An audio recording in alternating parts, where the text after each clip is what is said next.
오늘은 사도행전 1장 12절부터 14절까지의 말씀을 가지고 그리스도인의 품격이라는 제목으로 말씀을 나누려고 합니다.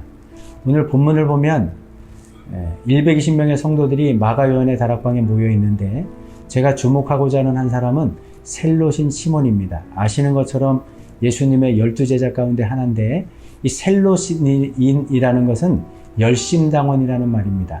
예수님 당시에 유대교에 4개의 분파가 있었는데 이 열심당원은 일종의 과격분자들입니다. 유대 독립을 위해서라면 유혈혁명도 불사하겠다라는 그런 불굴의 의지를 가지고 로마의 압제로부터 유대의 독립을 위해서 정말 열심을 냈던 그런 열심당원 출신이 바로 셀롯인 시몬입니다. 이 시몬 입장에서 볼 때 가장 껄끄러운 제자가 바로 마태입니다. 왜냐하면 마태의 직업은 아시는 것처럼 세리인데 세리는 뭐 나라의 운명은 상관없이 그냥 나만 잘 살면 된다라는 그런 생각을 가지고 고통 가운데 있는 동족들의 세금을 어찌하든지 간에 한 푼이라도 더 걷어들여 갖고 자기 배만을 이유하려고 했던 사람들이 세리다 보니까 사실은 시몬이 볼 때 가장 눈에 가시 같은 존재가 바로 세리 마태였습니다. 그럼에도 불구하고 시몬이 그 자신의 불편한 심기를 드러낼 수 없었던 것은 그래도 자신이 믿고 따르는 예수님이 자신의 정치적인 꿈, 그 희망을 성취해 줄 수 있는 메시아로 기대하고 있었기 때문입니다. 그런데 예수님과 함께하면 할수록 이 시몬의 의구심이 점점 더 증폭되기 시작했습니다. 왜냐하면 예수님은 이 세상 나라에 도무지 관심을 기울이지 않는 겁니다. 더더군다나 유대 독립 이런 부분에서는 전혀 관심을 기울이지 않는 것 같은 이런 모습을 보이다 보니까 이 시몬의 의구심이 증폭될 수밖에 없었는데 이런 의구심이 확신으로 자리 잡게 된 결정적인 계기는 바로 예수님께서 십자가를 지시는 과정 속에서 이루어졌습니다. 빌라도 법정에서 예수님께서 빌라도에게 이런 말씀하셨습니다. 빌라도가 넌 도대체 어떤 사람이냐? 왜 유대인들이 너를 고소했냐? 이렇게 질문을 던졌을 때 예수님은 내 나라는 이 세상에 속한 것이 아니다.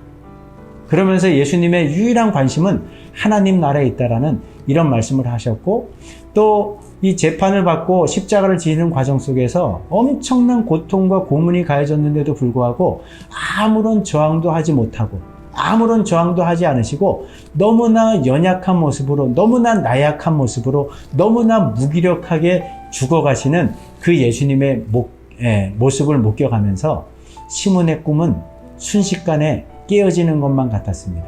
그렇게 허망하게 예수님이 죽게 되자 예수님의 죽음과 함께 시몬의 꿈도 일순간에 사라져버리고 말았습니다. 이런 배경을 염두에 두고 본문을 보시면요. 그랬던 시몬이 오늘 120명의 성도들과 함께 기도하고 있습니다.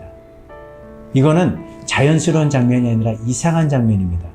이미 예수님을 통해서 자신의 기대가 깨어져 버린 시몬, 더더군다나 눈에 가시 같은 존재 마태와 한 자리에 있는 것도 어색한 겁니다. 이건 이상한 일이에요.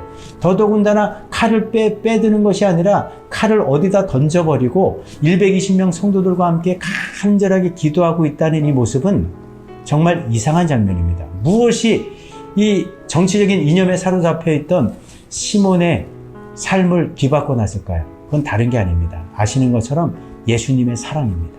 모두를 품어주는 사랑, 모두를 용서해주는 사랑, 그리고 그 연약한 인생들을 위해 십자가에서 아낌없이 하나밖에 없는 생명을 포함해서 모든 것을 내어주시는 그 사랑이 바로 시몬의 인생을 근본적으로 바꿔놨다는 거죠. 저는 이 시몬의 모습을 통해서 두 가지를 적용해보고 싶습니다.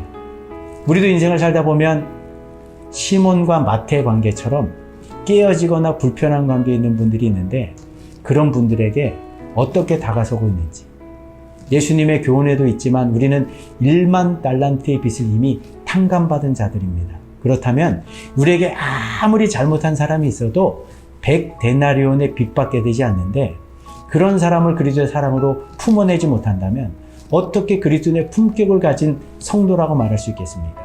이 시간 한번 우리의 모습을 점검해 보시면서 불편한 관계에 있는 분들, 깨어진 관계에 있는 분들을 그리스도의 사랑을 가지고 이해하고 용서하고 품어낼 수 있는 그런 은혜가 있으면 좋겠습니다. 두 번째는 오늘날 아시는 것처럼 정치 이념으로 인해서 사회가 완전히 갈갈이 찢어져 있습니다. 근데 이런 심각한 대립이 교회 안에서조차 벌어지고 있는 것을 목도한다는 게 안타깝습니다.